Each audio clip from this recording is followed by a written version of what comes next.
ہوگا ہماری اہلیہ کا جب انتقال ہوا اتنے بڑے بڑے مفتی علماء آئے تھے الحمدللہ جو بھی نام جہاں تک سنا یعنی میں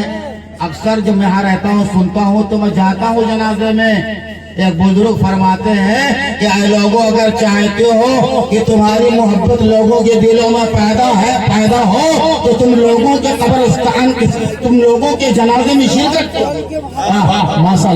جنازے میں شرکت کیا کرو اللہ تعالی خلق خدا کے دل کو تمہاری طرف موڑ دے گا اور تمہاری نظروں میں اللہ تعالی وہ تصویر عطا فرما دے گا کہ لوگ تمہارے ارد گرد بھیڑ لگائے واہ سبحان اللہ اپنی ضرورت کو لے کر کے بھیڑ لگائے رہیں گے اس لیے اے لوگوں میں تمہیں بھی کہتا ہوں چاہے کوئی رشتہ دار ہو چاہے دوست احباب ہو کوئی بھی سنی ہو کوئی بھی ہو اگر پتہ چل جائے کسی سنی کا انتقال ہوا ہے تو ٹیم نکال کے جنازے میں جایا کرو اللہ تعالی ثواب عطا فرماتا ہے اللہ تعالی کیا کرتا ہے ثواب عطا فرماتا ہے اس لیے آپ حضرات علماء سے محبت کیجئے علماء سے محبت کیجئے قیامت کے دن اللہ تبارک و تعالی علماء سے جو محبت کرے گا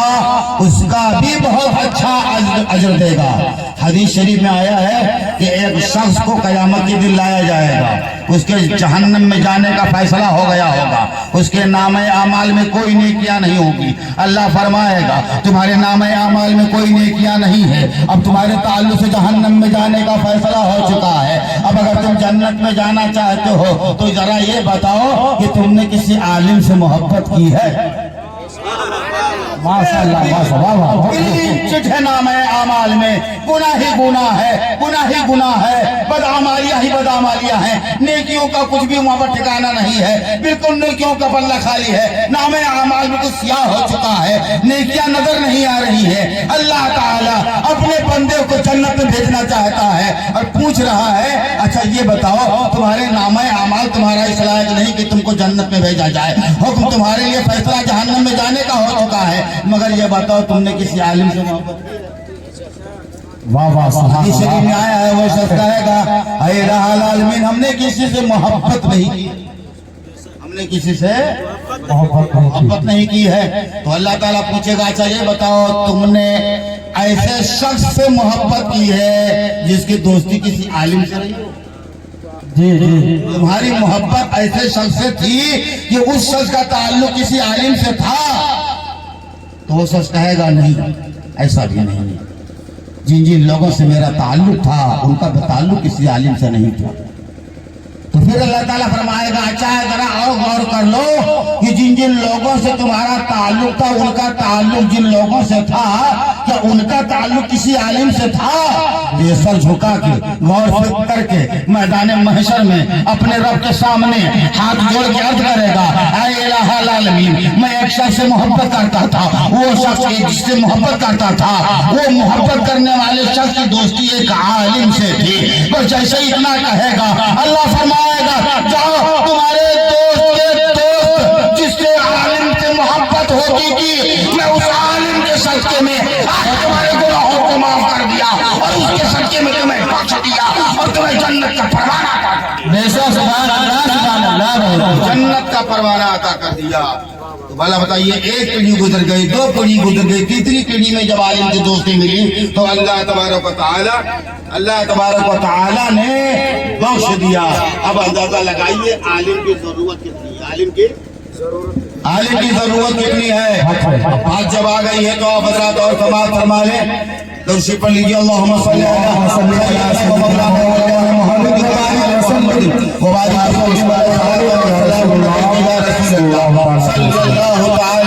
وسلم یہ حجر اسود جو لگا ہوا ہے خانہ کعبہ کے اندر یہ حجر اسود کو بحرین کے حاکم نے مکہ پر حملہ کر کے حجر اسود کو نکال کر کے بحرین لے کے چلے گئے تھے اعلیٰ حضرت نے اپنی کتاب فتاوی رضویہ میں لکھا ہے ایک روایت میں ہے 16 سال تک خانہ کعبہ حجر اسود سے خالی رہا ایک روایت میں آیا 22 سال تک خانہ کعبہ حجر اسود سے خالی رہا اندازہ لگائیے ہر سال حج ہو رہا تھا مگر حجر اسود کی زیارت نہیں کر پا رہے تھے 16 سال تک حاجیوں نے حجر اسود کی زیارت نہیں کیا جب مکے کی حکومت مضبوط ہو گئی عرب امارات کی ایک